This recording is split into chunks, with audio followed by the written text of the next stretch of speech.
in this never-ending shade. The loss we carry, a sea we must wade. We've braved the belly of the beast. We've learned that quiet isn't always peace, and the norms and notions of what just isn't always just is. And yet the dawn is ours before we knew it. Somehow we do it. Somehow we've weathered and witnessed a nation that isn't broken, but simply unfinished. We, the successors of a country and a time where a skinny black girl descended from slaves and raised by a single mother can dream of becoming president, only to find herself reciting for one. And yes, we are far from polished, far from pristine, but that doesn't mean we are striving to form a union that is perfect. We are striving to forge our union with purpose, to compose a country committed to all cultures, colors, characters, and conditions of man. And so we lift our gazes not to what stands between us, but what stands before us. We close the divide because we know to put our future first, we must first put our differences aside. We lay down our arms so we can reach out our arms to one another. We seek harm to none and harmony for all. Let the globe, if nothing else, say this is true. That even as we grieved, we grew. That even as we hurt, we hoped. That even as we tired, we tried. That we'll forever be tied together, victorious. Not because we will never again know defeat, but because we will never again sow division. Scripture tells us to envision that everyone shall sit under their own vine and fig tree, and no one shall make them afraid.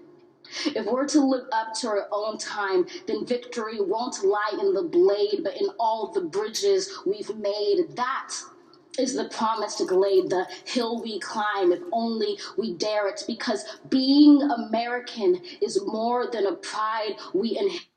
It's the past we step into and how we repair it. We've seen a force that would shatter our nation rather than share it, would destroy our country if it meant delaying democracy. And this effort very nearly succeeded.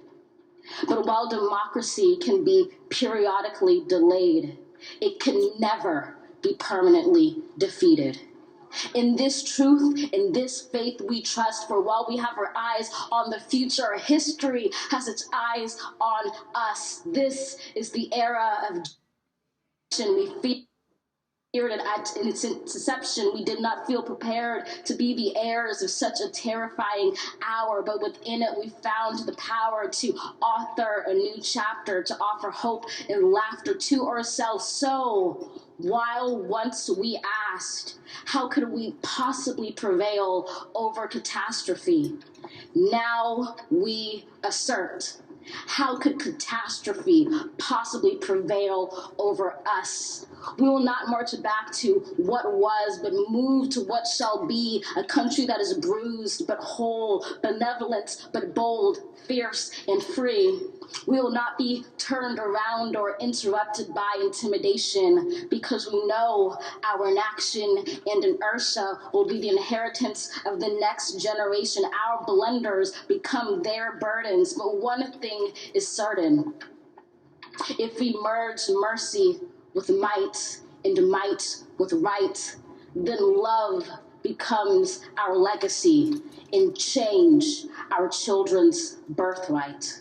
So let us leave behind a country better than the one we were left. With every breath from our bronze-pounded chest, we will raise this wounded world into a wondrous one. We will rise from the gold-limbed hills of the west. We will rise from the wind-swept northeast, where our forefathers first realized revolution. We will rise from the lake-rimmed cities of the Midwestern states. We will rise from the sun-baked south. We will rebuild reconcile and recover in every known nook of our nation, in every corner called our country. Our people, diverse and beautiful, will emerge battered and beautiful. When day comes, we step out of the shade of flame and unafraid. The new dawn blooms as we free it. For there is always light, if only we're brave enough to see it, if only we're brave enough to be it.